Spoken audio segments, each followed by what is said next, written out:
ONM స్టాఫ్కి స్వాగతం. ఈరోజు చెప్పబోయే టాపిక్ వచ్చేసి మ్యాప్ మార్కర్ యాప్. ఇది చాలా బాగా పనిచేస్తుంది. నేను గత 6 సంవత్సరాలుగా ఈ యాప్ ఉపయోగిస్తున్నాను. ఇది ఎలా పనిచేస్తుందో మరియు ఎలా ఉపయోగించాలో ఈ వీడియోలో చూసేద్దాం రండి. ముందుగా ఈ యాప్ ఎలా పనిచేస్తుందో తెలుసుకుందాం.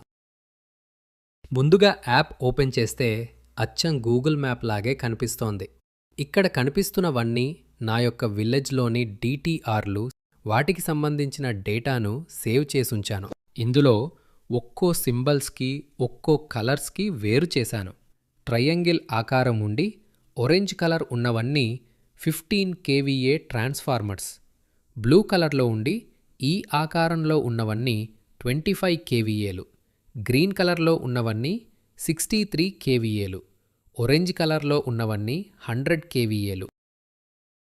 ఇక్కడ చూస్తే నా ప్రాంతంలోని రైస్ మిల్లు మరియు ఎస్ఎస్ నంబర్స్తో సీరియల్గా కనిపిస్తాయి ట్రాన్స్ఫార్మర్స్.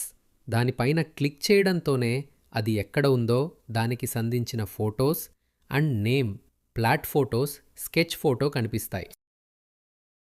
అలాగే ఇంకో ట్రాన్స్ఫార్మర్ చూద్దాం, వాటి యొక్క డీటెయిల్స్. ఇలా ప్రతి ఒక్క ట్రాన్స్ఫార్మర్స్ యొక్క డేటా ఉన్నాయి ఈ యాప్లో. ఎప్పుడైనా ఆ యొక్క డిటిఆర్ సమాచారాన్ని పొందుపరుచుకున్నట్టయితే, ఇలాగ సేవ్ చేసుకున్నట్లయితే మనకు ఉపయోగపడతాయి.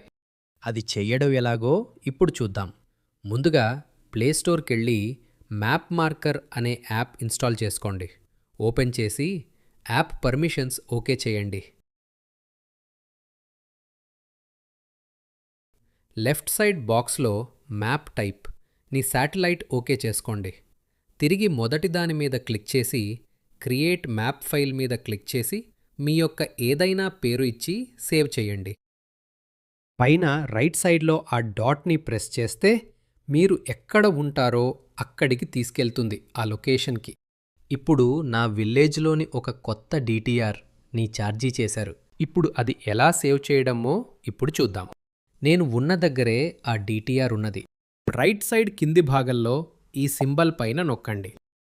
నా డిటిఆర్ ఏ ప్లేస్లో ఉందో ఆ ప్లేస్లో ఆ సింబల్ని ఉంచి కింద ఓకే ఆప్షన్పై క్లిక్ చేయండి.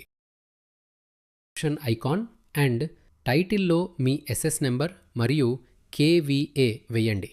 డిస్క్రిప్షన్లో ఏదైనా డీటెయిల్స్ రాయండి. ఐకాన్ అండ్ కలర్లో మీకు గుర్తుండేలా ఎంచుకోండి. కింద ఇమేజెస్ పై క్లిక్ చేసి ఫ్రమ్ కెమెరా, ఫ్రమ్ గ్యాలరీ ఎందులో ఉంటే ఆ ఆప్షన్కెళ్ళి ఫొటోస్ అప్లోడ్ చేయండి. నేను డిటిఆర్ ముందు ఉన్నాను కాబట్టి కెమెరాతో ఫోటోలు తీసి అప్లోడ్ చేస్తాను. ఇక్కడ చూపిన విధంగా ఫోటోలు తీసుకోండి. ఆ తర్వాత పైన సేవ్ చేయండి.